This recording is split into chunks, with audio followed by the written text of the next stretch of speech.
How's it going, everybody? Welcome back into Earth Nerd. I am Bryce West, and today we're going to be talking about Bakuage Sentai Boonboomger, episode 31. So, last week was a pretty action-packed episode, and this time we're slowing things down a little bit. It's a little bit more character-focused. This is a pink-focused episode, and yeah, let's get right into it. So, it basically starts off with Mira's job of the week, which is helping her friend at her curry shop. Basically, Mira has been going to this place ever since she was a kid, whenever her friend's dad owned the shop, but unfortunately the dad passed away, and now the daughter is the owner of the shop.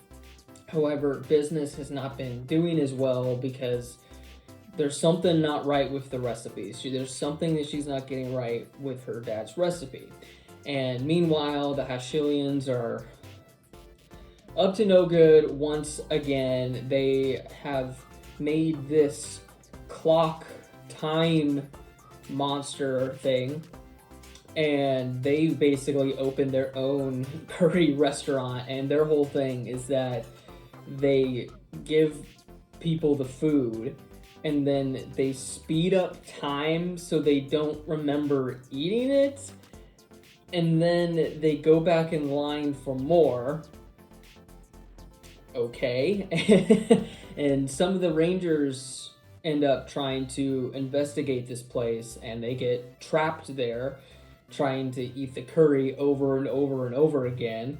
So that's where I think this is like the third or fourth time the Hashilians have like trapped people in a restaurant.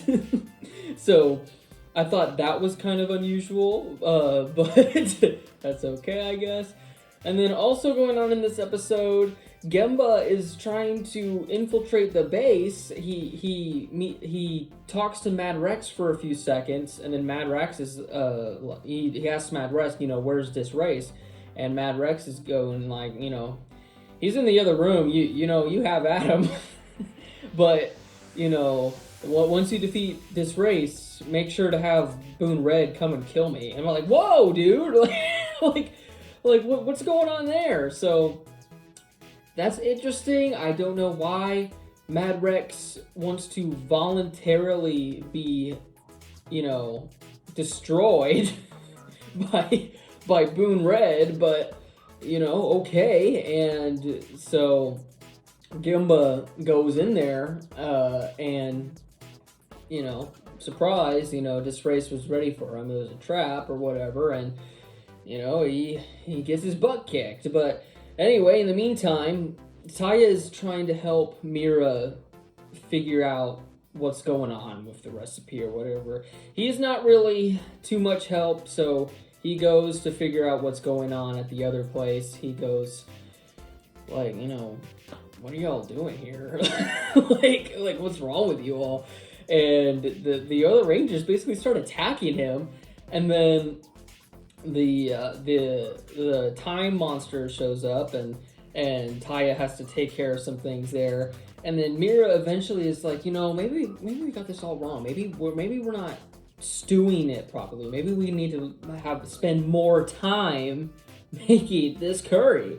And so they take the opposite approach of the villains, and after they let it stew for some more, they figured it out. They got the dad's recipe, and Mira takes the rest of the curry that they made over to the other place and feeds it to them, and it breaks the spell because it gets this better curry, and they're able to get everybody back to normal. And Sakito's like, I'm tired, so you all take care of the rest of this, which I thought was really bizarre, but maybe that was supposed to set up what happens at the end of the episode, which we'll talk about in a little bit. But as soon as the spell's broken, Sakito's like I'm beat. Yeah, you all defeat this one. So he just sits this one out and lets the other four take care of it. But they go ahead and transform,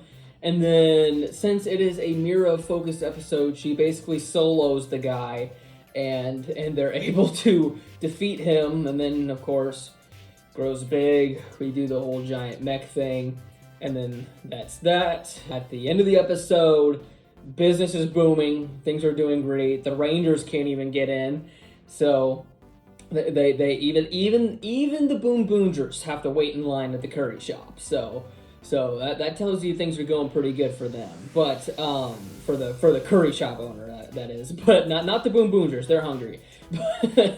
But at the very tail end of the episode, Sakito walks. I think he's in the villain's warehouse, and he walks up to Gemba on the floor, like beat up, like basically bleeding. Looks down at him. And then that's it. So I was wondering how Gemba was going to get out of this one, because he literally infiltrated their base and then got beat up there. So how is he going to get out of this one? But it seems like Sakito's up to something. So I don't know what's going on there. Definitely some interesting stuff brewing here. But talking about interesting stuff brewing, and the preview for next week's episode, it's going to be a fun one, because this is going to be the Tokuger Boonboomger crossover episode, the one that we've been waiting for.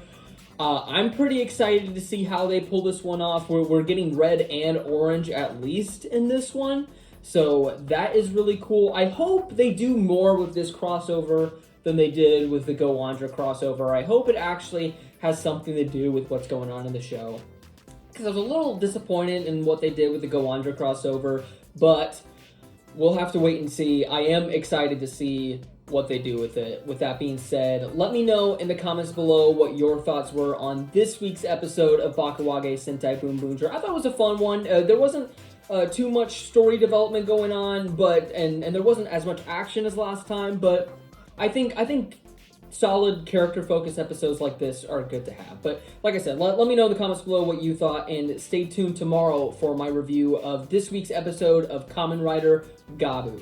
Thank you all so much for watching. Take care.